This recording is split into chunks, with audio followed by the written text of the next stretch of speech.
Welcome to episode 38 of Discourse in Magic with Keith Brown. Keith is a great friend of ours once again from Magic Camp, Sorcerer Safari, shout out number 8000. But in this episode, Keith chats with us all about Fringe shows. And if you don't know, Fringe shows are basically a theater festival that comes to towns all around Canada and the United States. And you can get on that show, yes you.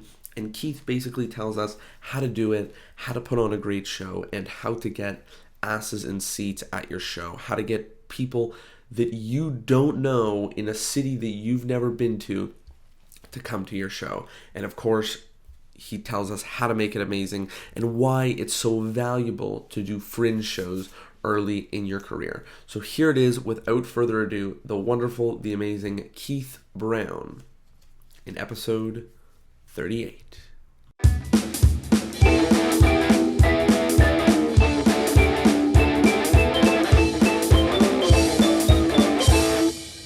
Hello everybody and welcome to Discourse in Magic, where we solve all of your magic problems.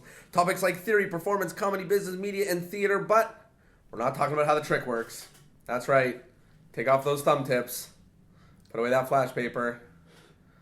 Do your folding elsewhere. Do your what is it? Mercury. You can shuffle your stack. Yeah, you can shuffle that stack. You got about an hour. You got an hour where your stack does not matter. We are here with the amazing, the wonderful Keith Brown. How you doing? I'm good. Thanks for having me, guys. Appreciate it. We are very happy to have you. And actually, we're at your place drinking your coffee. Yeah, actually, so we're at your brother's place. That's right. Yeah, drinking your brother's big coffee. Shout out to Aaron. Yeah. Thanks for being at work and letting us use your apartment. Big thanks to Aaron for having us, actually. And to Marina, if you're listening, we're not here. But I don't remember where Keith said you are, but enjoy your time there. She's in Argentina. Argentina, that's right. She's far enough away that... she can't hear us? That's not how the She internet can't works. stop us. I was gonna She say, can hear us, but she can't do nothing about the it. wrath of a woman's scorn is far-reaching. But hey.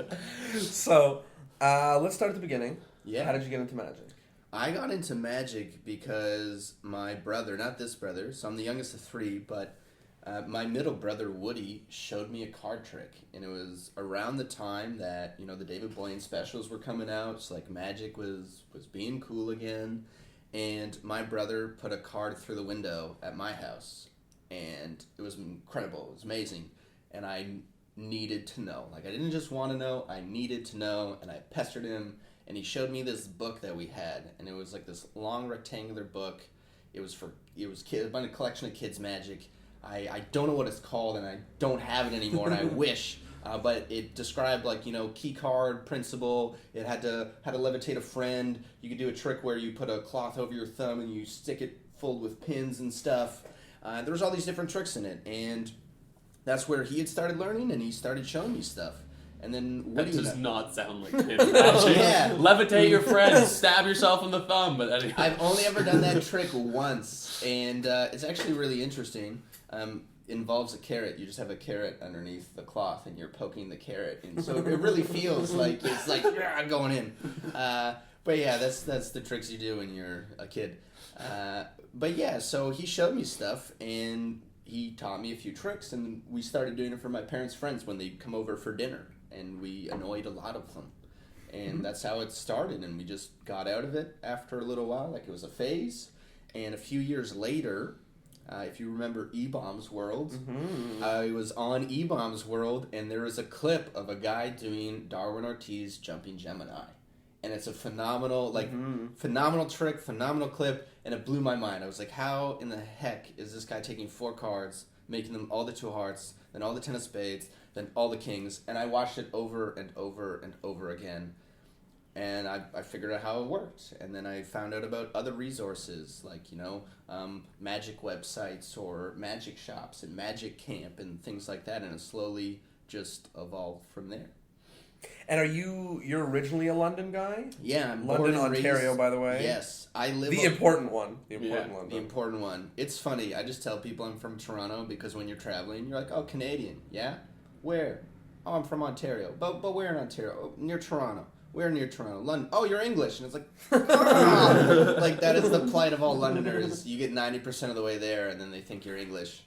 Ontario, England, right? Mhm. Right, yeah. Well, the other thing is, like, we're totally a colony town. We have, like, Victoria Park. We have a Covent Garden Market. A bunch of the street names are the same. We have a Thames River. But yeah.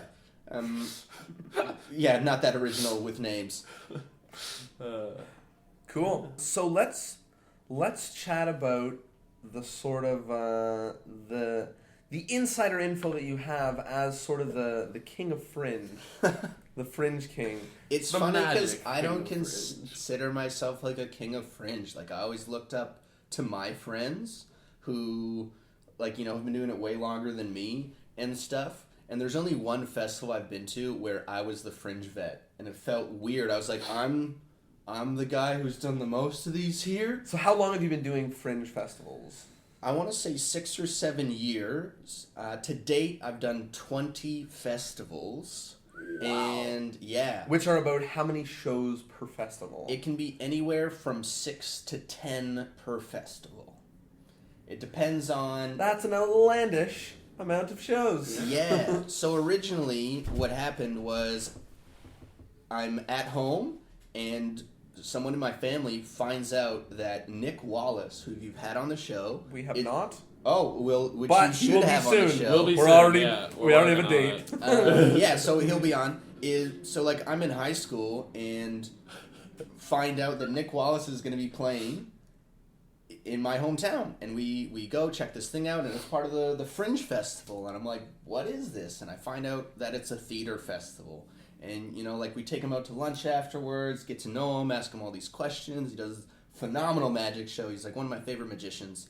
And I find out that the Fringe exists, and it's a theater festival, essentially, for independent theater artists. And, they provide you with a theater space, they provide you with the tech, they provide you to be part of the program and some marketing. There is a bunch of work you have to do yourself.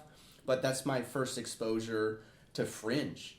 And, the next couple years, Nick wasn't doing it. I was like, hey, man, like, I don't want to step on your turf. Like, I don't want to step on your toes here. Can I do this festival? And he was like, yeah, I'm not coming back to it. And so then I was the only magician in London, and I did my hometown festival for maybe 4 or 5 years on and off. And one of the last years that I was doing it, a friend of mine was like, so where else are you going? Like, that is a question you always get asked, is what cities are you in? You get asked that constantly.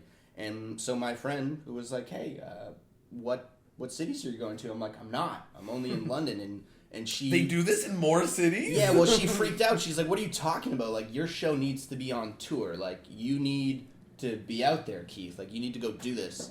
And I'm, of course, talking about Tanya Joan Miller, who is my Fringe mom. She's from Portland. She's fantastic. She's a lovely human. But she was the first one to be like, no, like, you need to go and be on tour. Like, you have the chops. You have the skills. You need to go do this. And so the next year, I applied to more Fringes, and I got into 4. I got into Orlando. I got into London. I got into Winnipeg and Edmonton. And each one of those festivals is progressively bigger. Like, London has maybe 40 shows, so it's a bit smaller. Mm-hmm. Orlando's in the 120 shows range. Winnipeg is in 180, and Edmonton is the biggest in North America, and it has over 220 shows. Jeez. Crazy. So yeah, I went from doing like a small, like my own hometown where I have hometown draw, and like my friends can come out and stuff, and it's not that big of a festival. It's easier to stand out, especially with a niche of being a magician, to going to progressively bigger and bigger festivals. And it was a huge learning experience. And that was my first tour, and I did that right out of university, and I'm now preparing for my 4th tour, which is going to happen this summer. Amazing. Pretty amazing, pretty huge, and kind of, the story almost tells itself of how you were able to attain Fringe shows. And the reason I bring it up is because I'm sure there's a lot of people at home, like, emailing the bigger Fringe shows going, why won't they bring me on? But you were on your town's Fringe shows for multiple years. Yeah. Before someone even recommended you going on tour. And then you had a Fringe show, You know, you had a show that was ready for that environment, that style. You knew how to work with everything. You already had the photos, the videos, the web. You know what I mean? You had all the tools so that when you pitched somebody else your Fringe show, they weren't like, who is this guy? They had a sea of past people, beautiful marketing material, and stuff like that. The opportunity to like practice and prepare, right? And to me, that's what it's all about. It's like you should sweat in private, so in public, you know, you can do everything with ease and it looks amazing. And I'd done the London Fringe a few times, and the producer there, Kathy Navakis, was like, hey, like, you know, if you really want to do this, if you want to go on tour, like London's a bit of a smaller festival, you should find like a medium festival and a large one. And then because they're all independently run, as even though they're part of an association, they all play, they all have their own personalities, they're all run slightly differently, and it's also because of the cities they're in and the people that come out and stuff and how long they've been around. So each festival is its own beast in itself, and I was only used to London.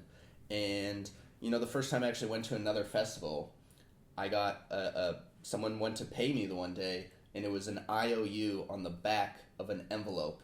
And I was like, what is this? And they're like, no, that's your payment sheet. And I was like, no, like, where's the form, like the printed form that we fill out, we both sign and stuff. And that's when I realized, I was like, oh, these are all run differently, and London has jaded me. Like, I always thought the London model was the model they all everybody all had. used official forms. Yeah, so like London, for example, they pay you cash. So all your cash ticket sales, they give those to you right after your show, and the event ticket sales and stuff you get in a check later.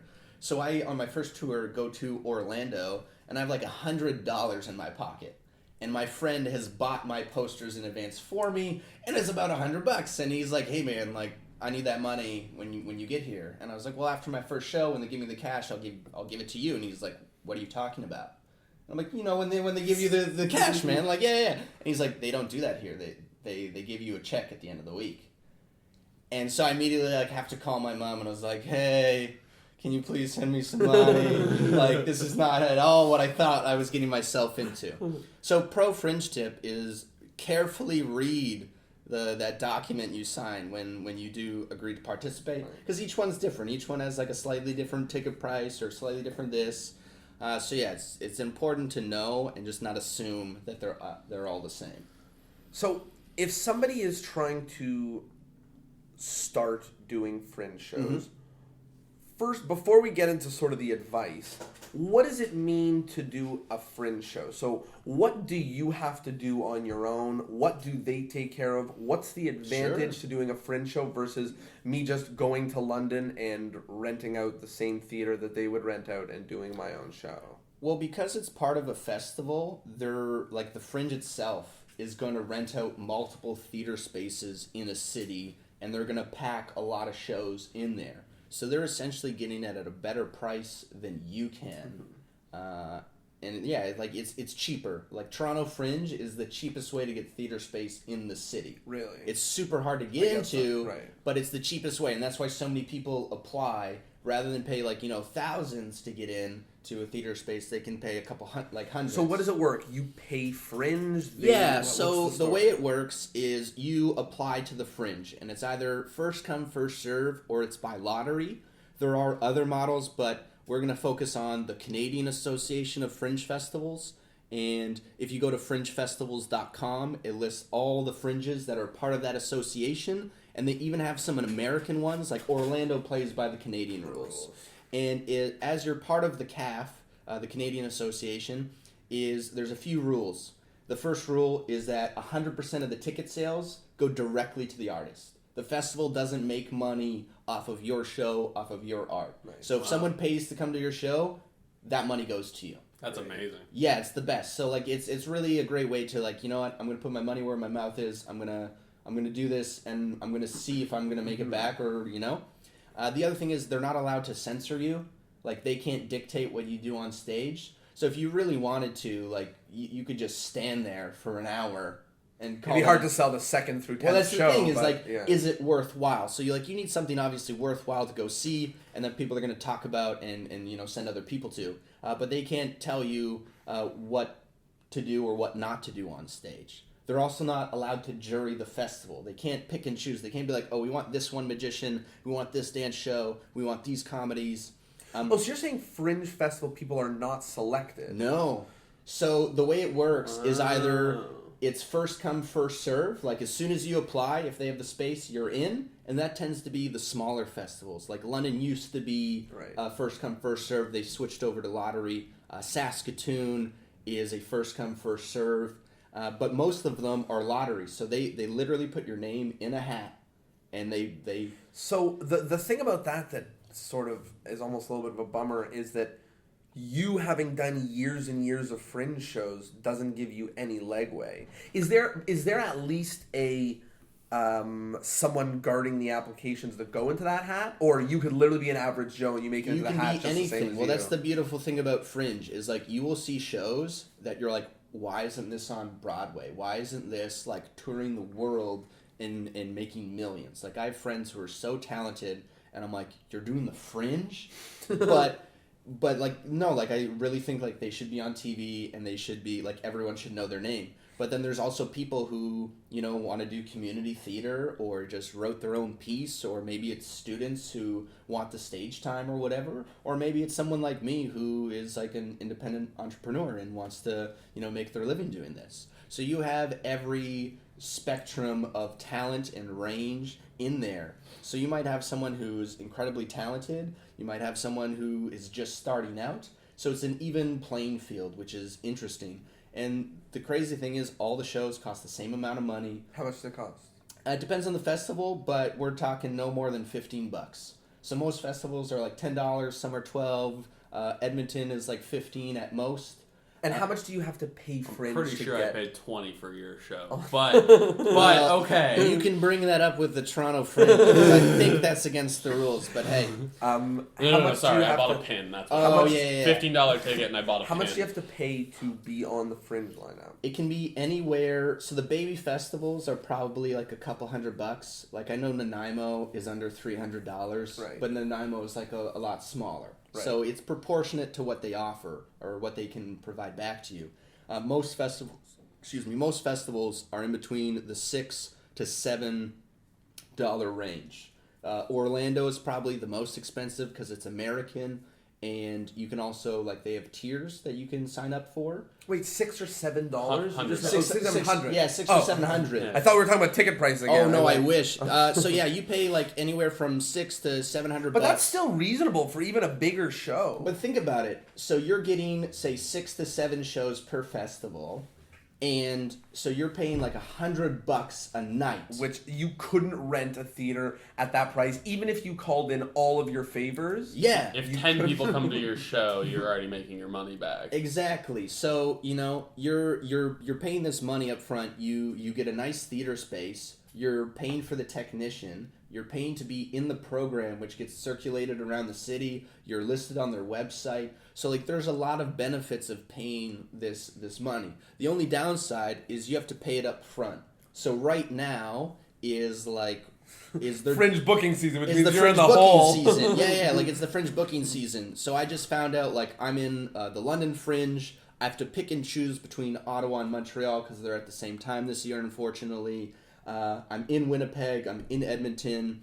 And I think Vancouver just drew as well. So, for the most part, the She could be out a couple $1,000s for a couple Yeah. of months until they happen. And that's the thing is, it's December. Fringe doesn't start until May. So, Right. you might be out a bunch of money. Depends, if it's just one festival, that's maybe rent kind of thing. But if you're doing the tour, it can be a lot. Yeah. And they also have, as well as to applying to the festivals individually, they have the CAF touring lottery.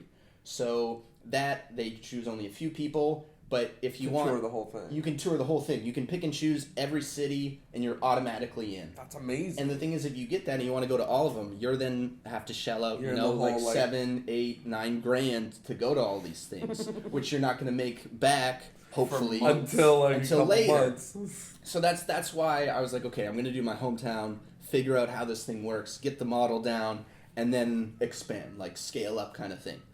And yeah, so you do get a lot of things with your application fee. So it may seem like a lot of money, but it starts with you just apply And to apply, it costs anywhere from $20 to $50. If your name gets chosen, they're gonna call you or email you and be like, hey, you have a few days to pony up. If not, it goes to the next person on the list. Jeez. Sounds like a gang, like a drug. It's like, hello, like you've got 3 days to pay for your festival, or else we're giving the spot to someone else. It's like, I don't know, like it's in high demand. Like a lot of people want to be in Fringe, and like especially the bigger festivals like Winnipeg and Edmonton. Like you can make a lot of money at those festivals. And it's like you're saying, you have to shell out a lot of money, but it's still not even that bad considering it's an arts festival, right? Like, there's the artist project happens every year in Toronto where like local artists go and I think that's what it's called. They go and they like rent out a booth and like you have to pay for your lights. It's $2,000 for 3 days and like you might not sell anything, right? Like it's not a guarantee. Whereas at Fringe, like you're more than likely going to make your money back if you know how to sell at a theater. The other thing, which is one of the things that I want you to touch on, is all of the bonuses that you get out of Fringe as a performer and not as because it is one of the only opportunities you get as a performer to really understand what touring is and what doing like multiple shows a night. We don't get a lot of stage time as magicians in theaters unless we choose to. Unless we take it into our own hands. But we could get stage time at someone's event by just having a website and sending some emails. Yeah, the one thing with Fringe is like you can either buy a 60 or a 90-minute slot. And when I first started doing magic, like thinking about doing 60 minutes was daunting to me. And then the first time I did it, I was like, that's it? It's over? Oh my God, okay. And the last tour I just did was the first time one of the cities had a 90-minute slot. And I was like, oh my God, I've never had 90 minutes before. Like, is it going to get boring? Like, how do I keep them engaged for this long? And it was amazing. It was like one of the funnest shows I have ever done. It allowed me to tell more stories and do more stuff that I wanted to. And then I switched back to 60 minutes in the next city. And I was doing the show, and I was like, cool, I got three tricks left. And I looked at my watch, and I was like, but I have time for one. Great. And I just did the one trick and the show ended. And so like going back to 60 minutes felt short. And yeah, you have that outlet to do whatever you want in that time slot. Like you don't have to do a full 60 minutes. You can do 45 or 50 or whatever you want. Like that's the thing is it comes down to you and what you want to do and what you think is worth sharing on this stage. I love that like the idea that they can't censor you and you don't have a client that you're aiming to please other than your audience, right? You just want to put what you think is a good show, and it's completely your own, but you get the benefits of being under a company that's going to help you sell tickets. Yeah, and that's the one thing is like not only does Fringe, like we were talking earlier, like you pay this application fee, but they're giving you the space, they're giving you a tech, they schedule the entire festival. Like you just need to show up and fill out some of the paperwork.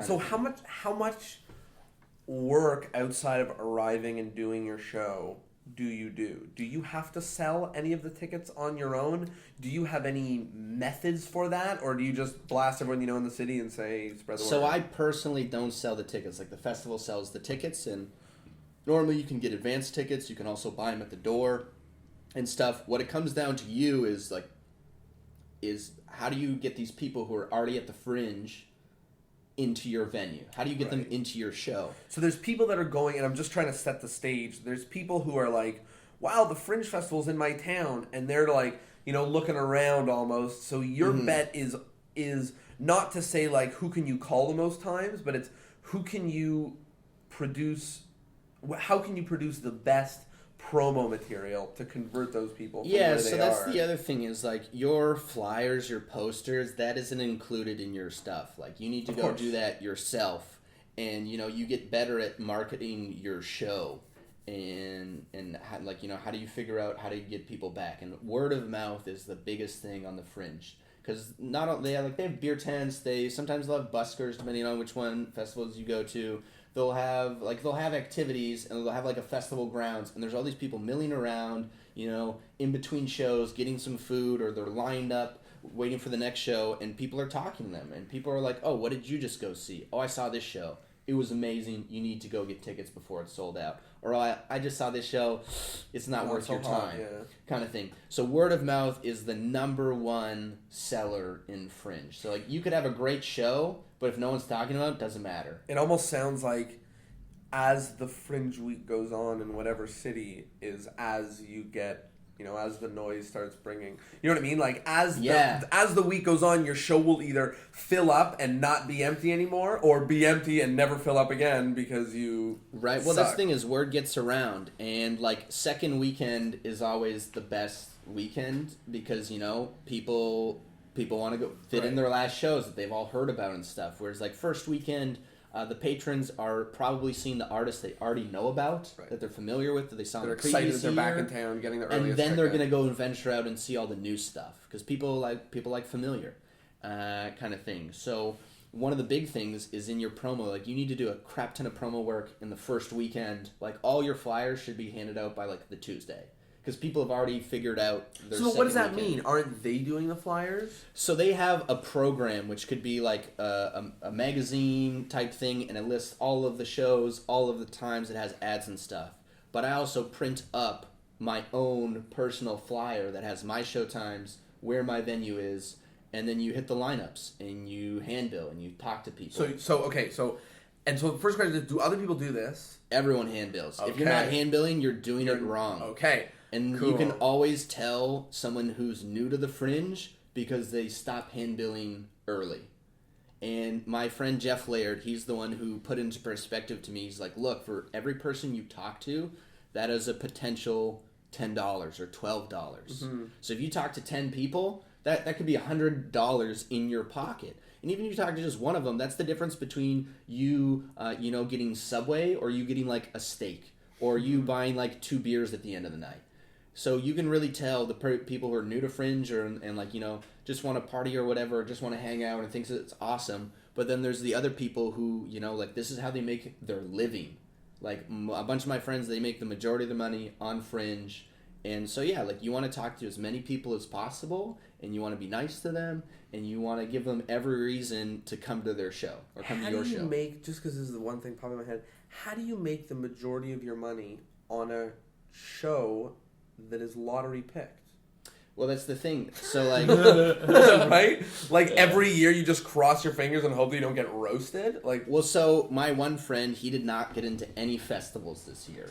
However, there's an alternate way into the festivals. It's called BYOV. It's bring your own venue, but it costs you more money. So what you're doing is you're renting your own theater space, and with that, you have more control over it. And that's how you get, say, 10, 11 shows in a festival.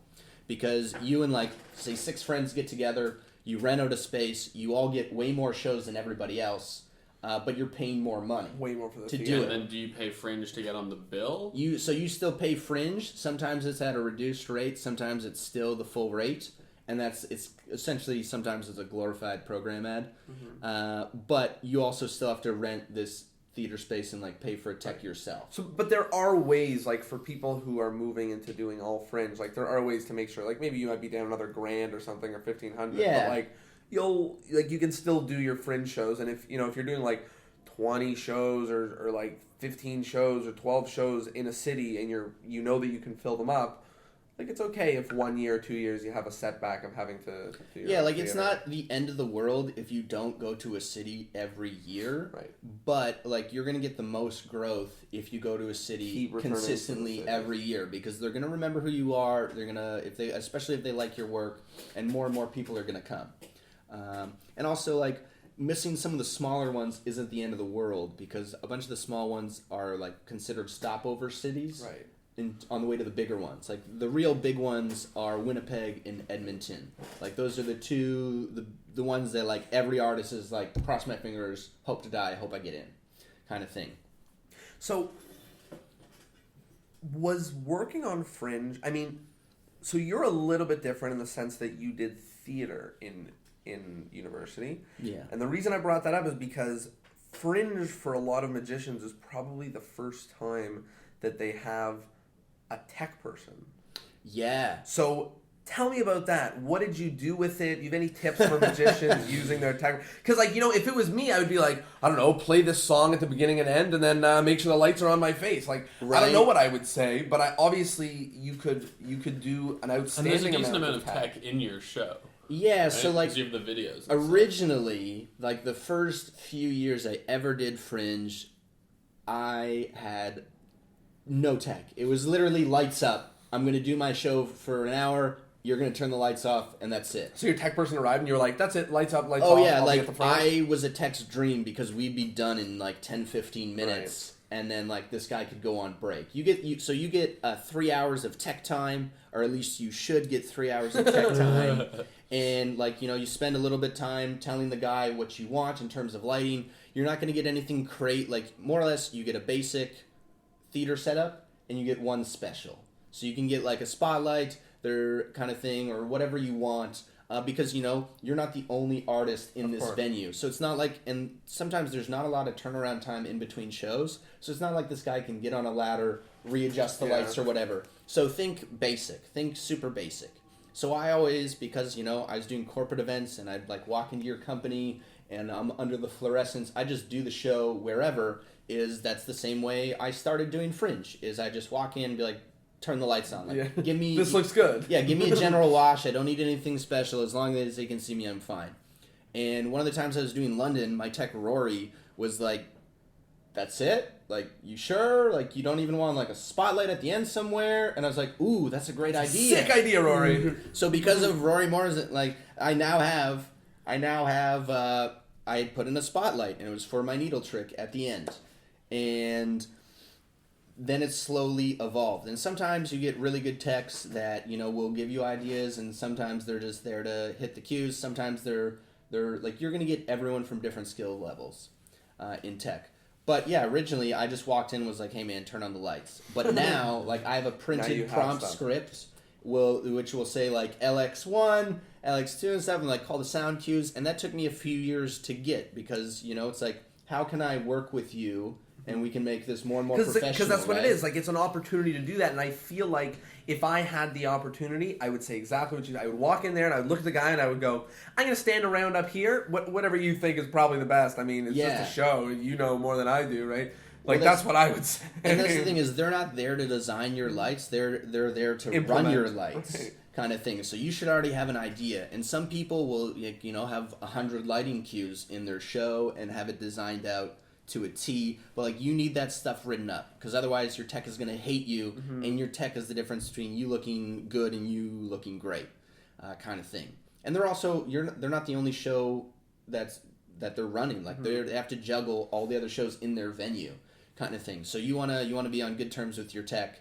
That was something I wanted to say. Not that I've ever worked with a tech before, but based on the interactions with Stephen Klein at camp, respect your tech. Totally, like, don't ever, if something goes wrong, don't blame them. What's stopping your tech from being like calling the queue too late and be like, oh, sorry man, kind of thing. Oops. And just to like burn you, because you're being a dick. So like, one of the things I always do is I'm like, do you like coffee? Do you like candy? What can I do for you? Yeah, what will make your night You're better? Here all day. I'm here for like an hour or two, and that's it. So like, if we can be on good terms, or if I can get you, like, bring you a coffee or some food or something, great. Like, at least get them a thank you card. And really, like, when you're in, like, just to stack all the things against you, like, when you're in a city you don't know, with almost nobody you know, most likely, you're all alone doing a thing, you're only grounding, really, the only person who's seen your show also is going to be your tech guy. The only guy who is almost like a teammate is your tech guy, or the other people doing Fringe, but they're also kind of like competitors, like, they're friends, but it's something you keep in mind. Well, at the same time, like, yeah, we're all trying to make money, but we're all in this together, and kind of thing. So like, same as like magicians. Yeah. So like, that's the one thing is like, and the other thing, everyone brings something different to the table. So as much as I am competing with other shows, I'm not, because I know, like, I have my own little niche.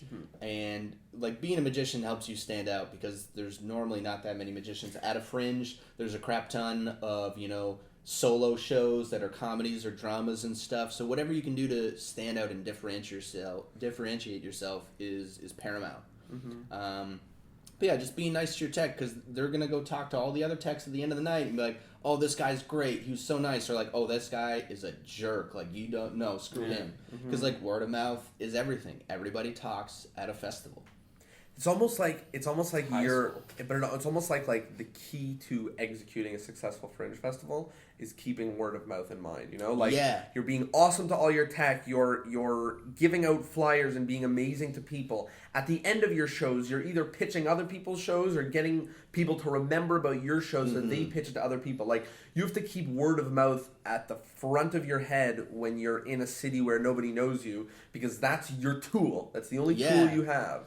And that's the thing is, like, sometimes you may not get reviewed in a city, or maybe you get a bad review. And, like, reviews are a huge thing that can, you know, make or break your box office, unfortunately. But word of mouth is huge. And especially if you've never been to a city, you want to talk to as many people as possible and get the word out and let them know. And your post-show speech, like, always leave a few minutes after your show to, one, say thank you to your audience, say thank you to your tech, because, you know, they just made you look good.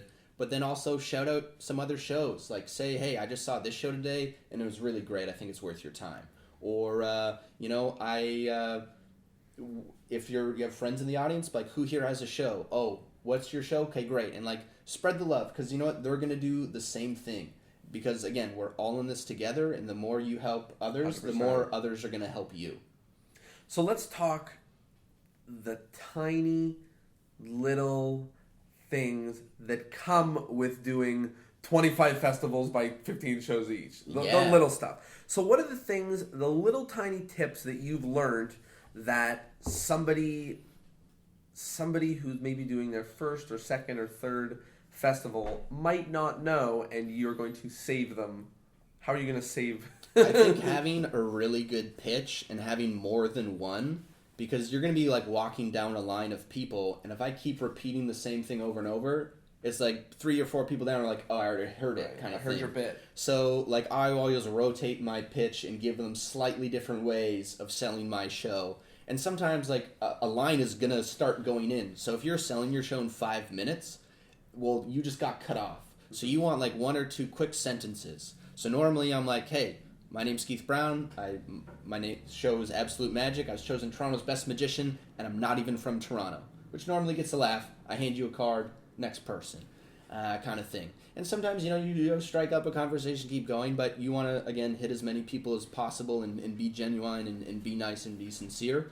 So yeah, you want to have multiple of those things. So it's like, hey, I do a show called Absolute Magic. It features a trick that put me in the hospital. Or, hey, I've been doing this for over a decade, and I do it because I love it. Hopefully you enjoy it as much as too. And sometimes, you know, you drop in a review there being like, hey, this guy said I'm incredible, or I got 5 stars from this newspaper. You just want to keep it short and sweet, because they're going to have countless artists come up to them and you know, ask them to come see their show. Do you ever do magic for them, or you don't have enough time? I try not to, because I want the show to like be the magic, and sometimes you don't have the time. So I only bring it up because I know that I could get a line full of 20 people to scream and shout quicker than I could, like, be like, hey, like, I'm Jonah, like, come to my show, like, before you. Like, so some people do busk to, like, the lineups. The only thing is there another artist hitting up that lineup? Because if you just stole the attention of everybody, that guy is not pitching his show anymore. So you just stole his opportunity to sell, right? So you don't want to step on anybody's toes. So you'll see, like, especially at the bigger festivals, there's like 3 or 4 artists working down the lineup, and they're spaced out so that, you know, they don't cross each other. They don't cross each other. You can also give the people in lineup time to breathe before they get bombarded with another person telling them about their show, kind of thing. So, like, again, you're all in this together. Find a way that you can all work the lineup at the same time. Find a way that you can all sell your show, because it's as much as it's about you, it's about everybody. Of course. Getting their time in the spotlight. So, like, yeah, having a good pitch is super important. One tip from John Patterson is you put up your posters, like, everywhere. Like, you wanna get in early. You want to put your posters up in good spots. And some places, like, will not allow you poster up until a certain day because they know all the artists are in town. But one of the tips that John gave me is do not put your posters in the bathrooms or the porta potties. Because someone's going to sit down and take a dump, and they're going to be looking at your face, and they're now going to associate taking a dump with your show. And, like, to me, I was like, wait a second, dude, that's, like, the best spot to be, because they're going to be looking at me for their eyes. Yeah, they're legitimately going to read it. They got time to kill. Right? Like, do you want to be toilet quality? But that's the thing is, you want to be, like, toilet quality show, like, and you want them to associate them, like, them going to the bathroom with your show, and no, you don't. Yeah. So, there's these posters in Toronto all over the city. All they say is, like, would you like to have your artwork featured in a poster like this? And they're always in the grossest bathrooms in the city where I'm just like, I don't feel safe right now. I don't want to touch anything. No, I don't want my art here. So, like, you want to think about how you would want to be sold to or how you would want to find out about a show. And one of the things that pisses me off the most about handbilling is, like, the guys on the street that just hand you something, don't say a word, and now you're like, oh, I have this thing that I have to throw out. Yeah. Mitch Hedberg line. It's like, here, you throw this out. Yeah, like, you now have this piece of garbage, and you're like, I don't even know what this... Oh, this is for whatever? You're like, no. Like, actually talk to me. Tell me your name. Tell me your show. Tell me why I should come see it. Then give me a card if I want one. Because you know what? I probably already have, like, 10 or 12, 15 cards in my pocket or purse. And at the end of the day, they're, like, emptying out their pockets, like, 13 Fringe cards and 18, like, flyers. So also, like, find a way that your flyers can stand out. Maybe use a striking image. Maybe use a different color. Maybe use a different size than somebody else, kind of thing. Like, there's definitely ways around it. But, there's a bunch of little tricks because... You mentioned something before about bringing an extra pair of shoes. Oh yeah, so this is one that Ryan Gladstone told me about. Is you're going to be doing a lot of walking. Like, you're going to be doing way more walking than you thought, because it's not like all the venues are side by side. Some places there. Sometimes in a big city, you're going to be walking or like taking the bus. Right. So get a nice pair of shoes, but get a second pair of shoes and swap each day, so that your foot doesn't get just used to the same pair of shoes, or maybe you're going to get blisters, but then you're going to get blisters in a different spot the next day. Different blisters. Yeah. So, like, you can rotate it, but a good pair of shoes is, like, the number one thing, because you're going to be out all day, every day, or at least you should be. Like, that was the one thing my parents made fun of me. They're like, oh, you're partying all the time. I was like, no. The like, opposite. I'm seeing shows. I'm meeting friends. I'm meeting other artists. I'm meeting patrons. I'm networking. You're networking all the time. And, a lot of it does take place in a bar or the beer tent. That's our industry. Okay, Mom. Some of it does take place in the beer tent, but I'm working, okay? But I am working. It's not like you're getting hammered or whatever. Maybe you are, but hey, it depends how you do business. I was, but you probably would not. But that's the thing, is, like, you're talking and meeting all these people, and, like, you have the opportunity to ask questions. So, like, when I was doing the London Fringe, I found the heavy hitters who were doing tour, or they're making their living doing this. I was like, okay, so, like, how do you do this? And I'd ask them questions, and, they'd give me a little piece of advice here and there, or they'd tell me about a good or a bad experience, or something that worked for them. Because, like, these are other people doing it. So, like, why just learn from your mistakes when you can learn from everybody's mistakes? And there's also, like, such a... Although, we spoke about how magic is so different for one of those festivals, there is so much of putting on a show in the same size theater for the same interested people with the same lighting, tech, might even be the same guys. There is a lot to learn, and there's a lot, that even... us as magicians, we're all sharing ideas with each other, but none of us are talking to the guys who are doing a stand-up show, and none of us are talking to the guys who are doing their theater production, and none of us are... And a Fringe is an opportunity to look at a ton of other people who are working in the same venues as you are, doing the same things, playing for the same crowds, with something a little bit different, and that's how you get advice that you've never heard before, not by listening to 38 episodes of a magic podcast. Right? Well, that's the thing is, like, we're all in entertainment. It's showbiz, it's show business, and it's half show, it's half business. You need to master both sides. Like, you can have a great show, but if you can't sell yourself, you're not going to get very far. And I've seen people who are amazing at selling themselves have a terrible show. And the other thing is, like, go support the other artists, because you're, again, like you said, we're all in the same spaces, and they all bring different ideas to the table. So maybe you're going to see something in like a poetry show that will inspire an idea for later. Or maybe you see one of your friends like wailing on a guitar and he's got super cool lights that you're like, oh man, I need to make my lighting better. Like, you're going to get inspiration from everywhere because, like, everything works. It's just a question of whether or not it works for you. Because everyone is making stuff happen. So, yeah, like, go see all the shows, see what people are doing, see what works, see what doesn't work, see if you can incorporate some stuff, see how you can up your own game. Because, again, like, you're all in this together and you can all learn from each other. For somebody trying to do their first Fringe show, maybe they started listening to this, they didn't know Fringe was a thing, now they can't believe it, they've been on Google all episode, and they want to try their first Fringe show. What are the steps, you think, and what are some tips for those people? Sure. Well, one, I would suggest your hometown or a smaller festival. Like, you don't want to go to the big leagues and then just get annihilated and like... You get a bad review on day one, you suck at the whole thing, and then you got an empty it's like any entrepreneurial business. Like, they figure out the formula, and then they scale up. So, and the thing is, if you do your hometown, you have hometown draw, you can get your friends and your family to come out. You know what? They already like you, and at the end of the show, they probably still are going to like you, whereas a bunch of strangers are like... oh, that wasn't worth my time, you know? Yeah. So, start small or in your hometown and then work your way up. Like, don't just go on tour immediately because you don't want to overwhelm yourself. Like, just start small. And it also sounds like, going to a city to go on tour that you've never been in is a lot of work. It is, because the other thing is you have to get there. Like, you have to pay your own way there.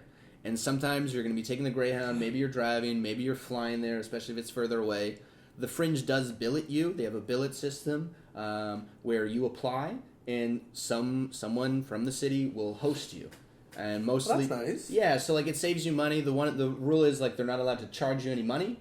The thing is, you just need to be a decent human being and like not break their rules. And some places will be like, hey, here's the key. Please don't, and they'll give you all these rules. Other places are like, here's the key to my car, eat all my food, I'll do your laundry. Like, I've met people who want to be like my second mom on tour, and then I've met other people that I never see them, and then they're totally curmudgeons. So sound like you will definitely sometimes luck out, other times you will have horrible experiences billeting, as I'm sure if you ask any Fringer, they have at least one billet horror story.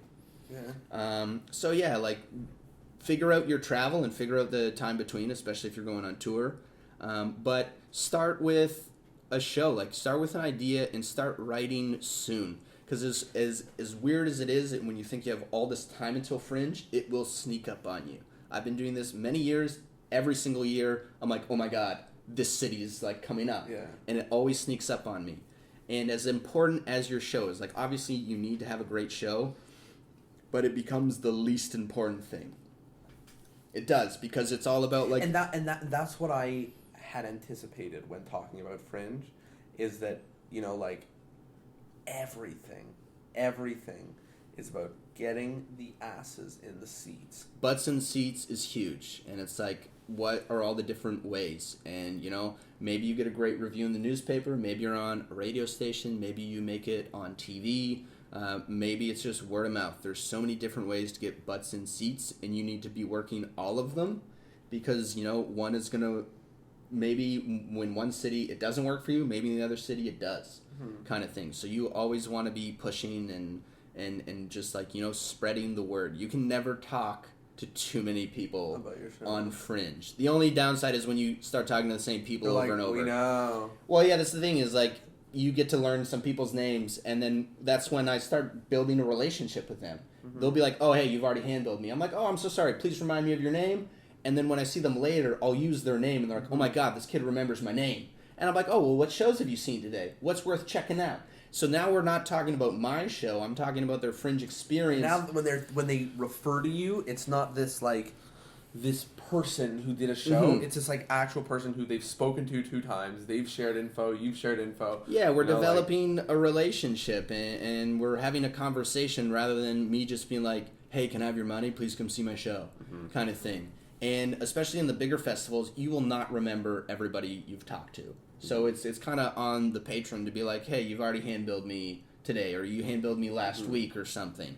But yeah, like just be a decent human being and, you know, understand the fact that they're getting, like, these patrons are getting talked to by a lot of different artists being, like, asking to come see their show. Do you do anything different in your Fringe show than you would for a regular show? Let's say a corporate audience or something, other than shout out other shows and shout out your own show and stuff like that? Originally, no. So that's what I started with. The reason I did Fringe is I wanted to develop a better corporate show. Right. So if you hired me to come to your company, or if you saw me in Fringe, same show. That was originally. But I started telling more stories. I started taking more artistic license and stuff that, you know, I find with corporate audiences, especially like over the holidays when people are drinking, like you need to ask, I want to see Matt. Is this audience thinking or drinking? Most corporate, That's a great question to ask. I got that from Larry Haas, who did a workshop in town a couple months ago. And I was like, man, that is the best question to ask when booking someone. Is like, is this a thinking audience or a drinking audience? Because if it's drinking, you just need to do the trick and move on. The next one. Yeah. It's kind of like close-up magic sometimes. Like it's a fireworks show. It's boom, wow, cool, great. Let's go get some pizza, like Eric Me talks about. But a thinking audience, you can tell stories. You can do all this stuff. And the other thing is, like, they're coming to see your show. Like, they paid money to come see you. You can do whatever you want. Whereas a corporate show, they invited you into their home right. or in their office, and you need to follow, by their rules kind of thing. So with Fringe, like, you can do whatever you want. And so slowly, I've started telling more stories where, you know, there isn't magic, but maybe it's about magic, or maybe it's something about my life. And I've started sharing more about me, so you get to know me as a person during my show.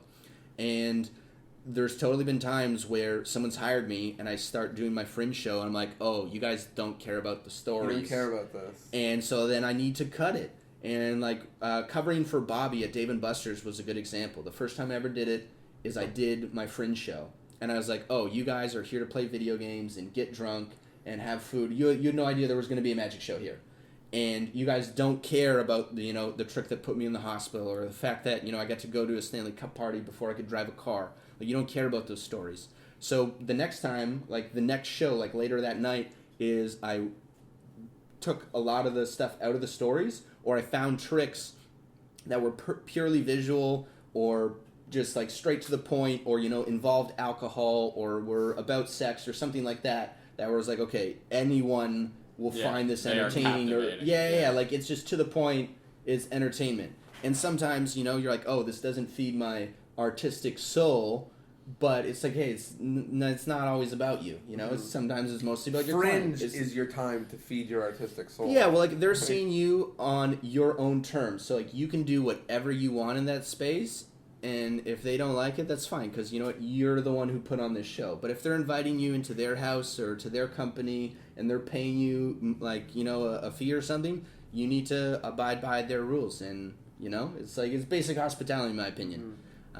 So yeah, like, that's originally what I started, was like doing the exact same show. But then I started taking more artistic license and doing slightly things. And also you can do a bit, like, because the Fringe is Fringe, like, people expect to see weird, unusual things, and you do on the Fringe. You see some stuff that you probably will never see ever again. So then I started taking more risks, kind of thing. I was like, oh, like, what about this idea? Well, let's try it. That's the place to try it. Yeah, so, like, Fringe was a huge learning ground for me, because I got to test out a lot of material in front of different people every night and in different cities. And maybe one night your trick doesn't work or it doesn't hit well, but then the next night people love it. Or maybe one city doesn't like your show, but the next city you're huge, kind of thing. So like the ups and downs on Fringe are crazy. So yeah, like find a friend that you can talk to and get a beer afterwards, because you're gonna have Fringe blues, you're gonna have Fringe highs and stuff. And the other thing is, I'm a solo show. Like, it is only me. Everything is on my shoulders, right? Where there's some people who have partners or they're part of a cast and they can divvy up the work and share the load, kind of thing, which I was always jealous of, but you also have to share the money. Right. When I was a kid, I thought an artistic license was the thing you had to really get. That's a true story. I was like, damn, let me get myself one of those artistic licenses so I can rhyme weird. Yeah. Because all these guys are rhyming weird, and they seem to do it because they got themselves one of those licenses. Mm-hmm. That's awesome. That's really cool. And I think sort of, for people at home who maybe are either not ready for Fringe, or maybe there's something in the way, or even that their name was not pulled from the Fringe hat, I think all of the ideas are the same, which is, getting into a festival or being able to work with other people at a time when people are interested without you having to go to their events, like you mentioned about corporate, right? Where you can do your own thing over and over and over again is, I think, the best thing for a magician. It's something, or any performer, it's something I'm trying to do more of now. I'm more, when it was early, I was obsessed with getting the gigs, and now I'm obsessed with getting the hours. Right. Getting the hours in so that later I can be more obsessed with getting the gigs again. And that's what Fringe is about. It's like you get to do it on your own terms, and it's also about the experience. Like, no matter if you make money or not, or if you're going to become a better performer doing Fringe. Like 30 shows over 5 or 6 or 7 days. Like crazy. You're gonna learn a lot in that time period. So when you do your first festival, your first couple shows are going to be so, and by the end of the run, they should be on point, clockwork. And by the end of the tour, a couple cities later, it's going to be even better than that. So I always enjoy, when you start in a small town and you think you're doing well, but you're like, wait, give me another 30 shows. It's going to be even more polished. I gotta know how to land every joke, every bit, right. And one of the things, so the first tour I ever did, the first place I went to was Orlando, and I did not make any money. Did you break even? No, I'm pretty sure I paid $600 to party for 2 weeks in Florida, do my show 7 times, and meet a ton of people. So your mom was right. Yeah, maybe. But no, the thing is, at the time of my life, I met all these people, but the next year I went, twice as many people saw my show. Right, so it made up for the money that I lost last year. And that's the one thing is, don't get discouraged. Your first year is never going to be your best year. It's about planting the seed and coming back and watering it and doing it over and over. Unless you, if you have an amazing, successful first year and then you go down the next year, it's probably a fluke. But normally, people's numbers steadily increase. And sometimes they'll skyrocket up for whatever reason.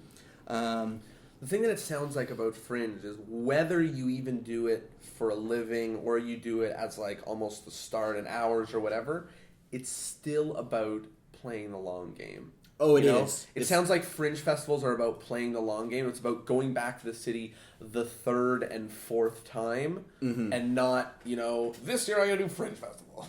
Yeah, to me, it's not about the one-off. It's about the long game. And I remember I did my first tour, and one of our friends was like, so would you do this again? I was like, yeah, that's the whole point. This is just the beginning, because, you may not make money in every city, as long as you make money on the whole tour, which I always have. That's been my main thing. That's the thing. It's you may not make money in a small city, but you'll make up the money in a bigger city. So does your tour make money, rather than the individual cities kind of thing?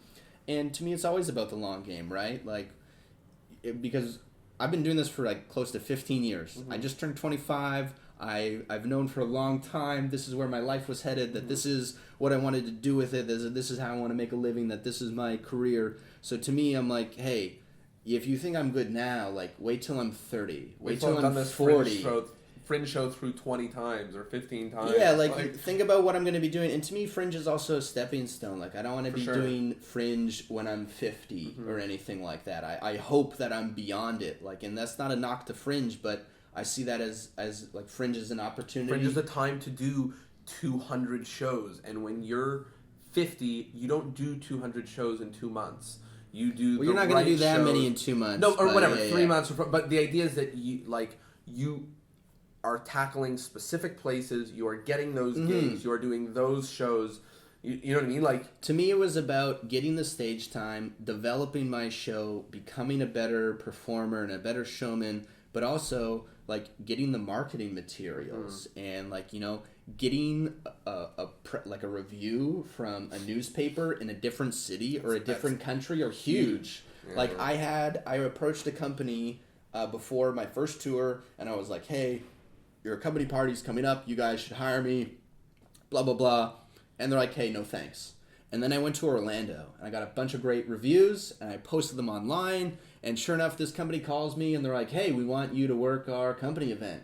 And I was like, whoa, like, what made you change? A twist. Yeah, I was like, what made you change your tune? Like, kind of thing. And they're like, well, you're international now.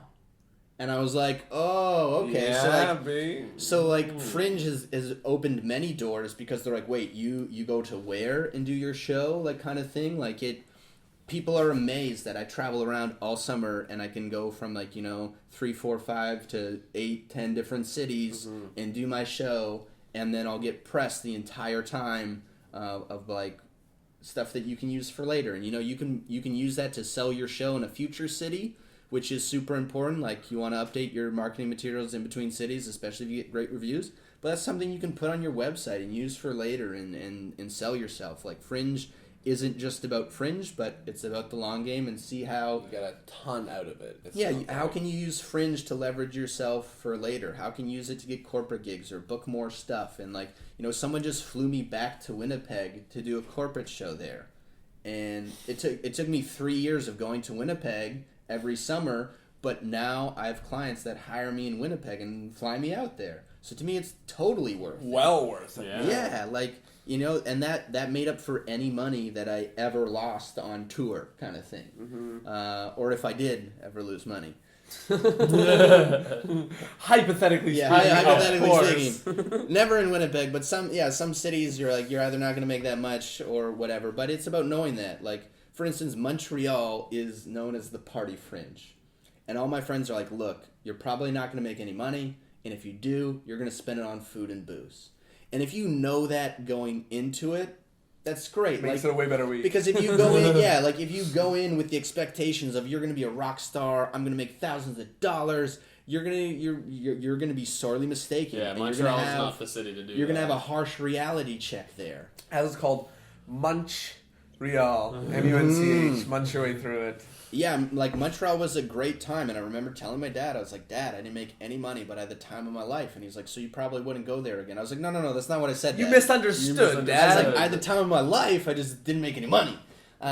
So, like, having realistic expectations, I think, is a super important thing. Because, like, you're not going to slay every show, you're not going to slay every run or every city. And managing your expectations is huge. And one of the things I do is, if I get 5 people in my show, I am happy.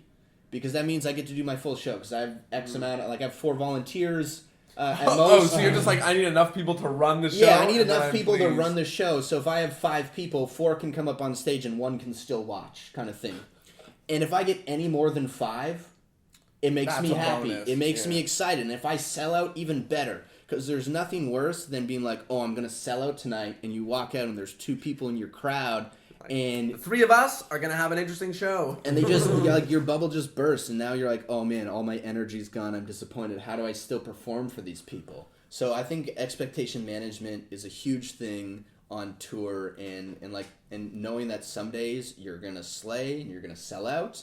And other days you might have one lady in your audience. But you still got to put on a show for her. Because they're a paying customer. Mm-hmm. Awesome. One of the things that we do around the end of the episode is we go 1-1-1, and we each mention something from the episode that we thought was particularly valuable. Ooh. A real take-home point, whether it was something you said or something that came up. For me, I'm a big fan of the idea of the long game. You know, for whatever Definitely. It is, I am a big advocate for having the same clients year after year after year and organizing things so that you know the next year you can do it better. And I always, and it's kind of a little bit off topic, but I always opt for, when people talk about pricing for their show, I always say, like, if it's a customer that you think you can get multiple times, undercharge and over-deliver. Definitely. That's my, like, if you think it's a one-off, whatever, that's a discussion for another day. But if it's a customer that you think you can go back over and over and over again, undercharge and over-deliver. And with Fringe, there's no one checking you, but at the end of the festival, if it was going well, you say, great, I can do it again. And the one thing with Fringe is I have people come back every year and see my show. Because they've seen it once, they like it, they like me, we've developed a relationship, and they keep coming back, and they tell their friends kind of thing. And I've met an incredible lot of people on tour and made a lot of friends and all these relationships that I never expected to have. Mm-hmm. Like there's a little boy and his grandma in Orlando that come to my show every year.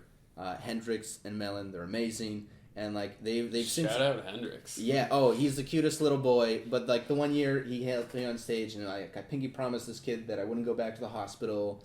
I have a photo with him. This year they invited me to their house for a pizza party, and I saw the photo of me and him like on his wall.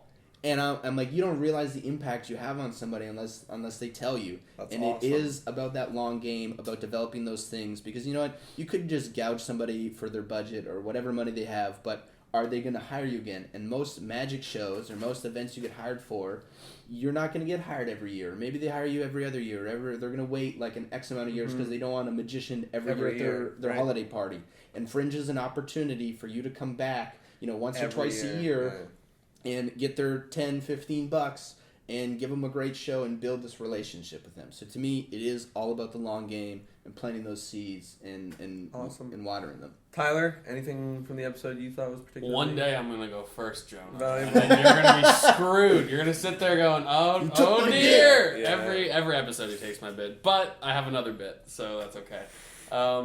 I like the idea, it's sort of like the long game, I guess, but I like the idea of talking to the other performers, not necessarily in terms of how to fringe, but just how to do a show, like learning about your lighting, learning about how they pitch, learning about all these other aspects which you might not think of because you're sort of magic-oriented. Like, you're not going to understand the acoustics the way a musician will, or the lighting the way a dancer will, or whatever it is. And you're going to see some incredible people like who are amazing at writing, or amazing at directing, or are amazing at music, or know how to do that, and start talking to them. And for all you know, you might be doing a show together next year. And that's one of the things I love is like my friends talking over a beer in the bar, and then they realize that they have a common interest, and then they write a show together for the next year.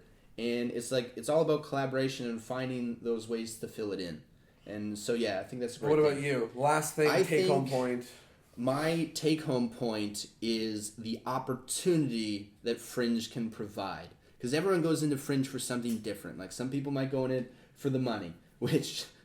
You may on not your third year, that might be good. You may not want to do that initially, but like some people go in it to become a better performer. Some people want to do it to become a better show and to be able to write better, or get their lighting better, and go in with a goal in mind and work that, and hopefully you accomplish that, and then set a goal for next year, kind of thing. Because to me, like, there is opportunity everywhere. You either need to recognize it, to be able to seize it, and you know what, if opportunity isn't there, you need to create it yourself. And that's how Fringe spawned for me. Like, there isn't a magic theater in London, there's no magic outlet, but I found out about this place that would, I could go out and do my thing, and I could get better, and then more people would know about me. So yeah, like, find and create that opportunity yourselves, because it's out there. And just because something doesn't exist in your hometown or whatever, then make it yourself, or go somewhere else and do it. And one of the reasons I did Fringe was to become national and international. Like, I didn't want to just play like Southwestern Ontario. It was like, I wanted the world to know my name, kind of thing. Like, this is what I want to do for a living, so the more people, the better. So opportunity is out there. You either need to recognize it, to be able to see it, or you need to create it yourself. And I like what you said about the people, like, we're talking right now from Toronto, but London, Ontario is not a really big town, and if you're from, like Flip-Flap, British Columbia, or some other, like, little tiny place, I just made up that. There's no Flip-Flap. But that's a good, it could be. That could be. Crazy names. Yeah. But you might be in a place where there isn't necessarily magic going on, but the thing is there are festivals, there are things going on, there's places and areas for you to hone your craft, and I think Fringe is one of them, and I think it's a great one. I think it's an established one, and it's one that you now have, as a listener, about an hour's worth of advice for, so that's the one I would recommend. Right now, we have at least 1 million people listening. At least 1 million magicians. It might be more. It might be more. I think you're at like 1.5 million. It might be more. Do you have anything to tell them all? Either anything from a PSA to words of warning to words of caution to good news to bad news? One, I would say if you are interested... And it doesn't have to be about Fringe. Yeah, well, one, if you are interested in Fringe, go to fringefestivals.com. That's the Canadian site. It has all the Canadian ones, including some American ones. It has so much info on it. And if you also have questions, contact me. I'd be more than happy to answer your questions or point you in the right direction of someone who can. You can find me on Facebook. All my social media is Keith H. Brown, so that's Keith with an extra H Brown. That you can check out. I'd be more than happy to just connect with you, put you in the right direction, and just answer your questions. I love hearing from people. The other thing is I am part of an exciting project that just got released last week. It is non-magical, but I just became a published author. Oh, you have a book? I do. It's sitting right over here, actually. I was staring at it all interview.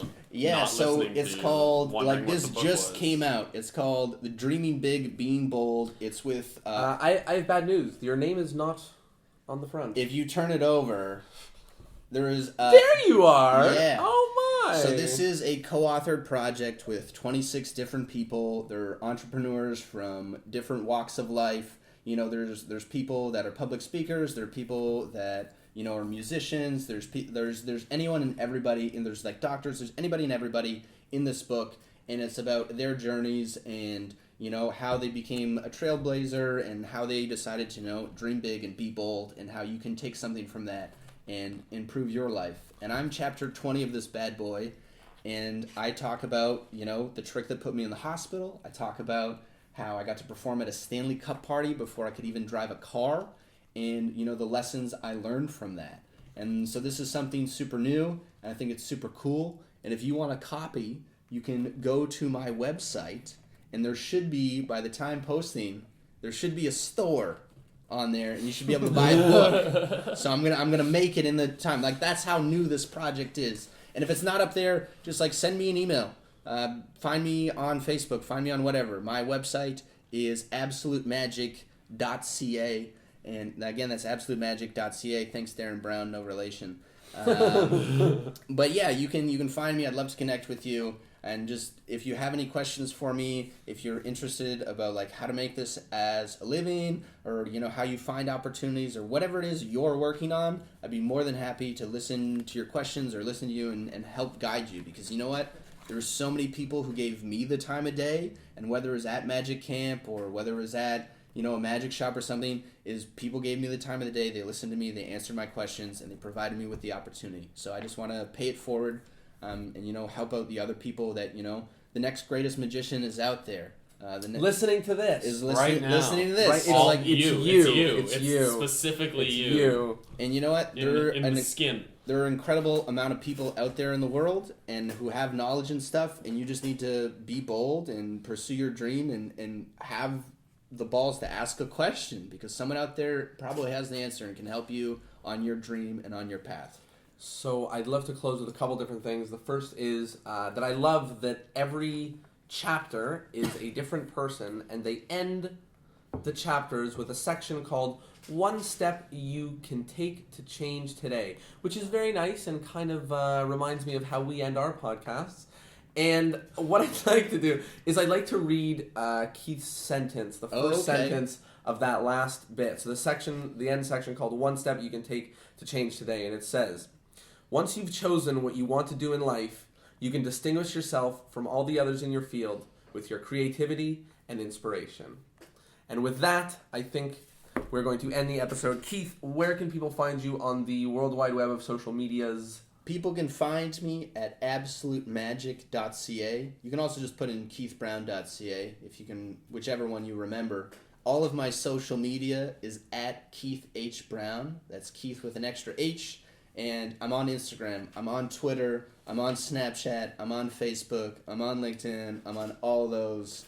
It's draining, but I'm on all of them. And I'd love to talk to you. But if not, find my website. We can shoot me an email. Whatever works for you, I'd be more than happy to connect with you and help you on your journey. Awesome. Keith, thank you so much. And everyone at home, big thank you for listening to whatever it is, an hour or so of magic with a change of pace where we didn't talk about method. So thank you for that. I know this was a twist. And next episode, we will also, of course, not talk about method. But, big thanks anyways. Hey, we did give them one method in this one, actually. We taught you to stab yourself in the thumb. Quite a bit. Yeah, That's yeah, right. yeah. So there's a method. A real change of pace. Just make sure you don't show them the carrots. Right. That's the one part now I left get the out. magic trick. Now I left For that details, part out. consult somebody who knows about method. That's not us. We will see you guys all on the next episode of Discourse in Magic. Peace. Peace.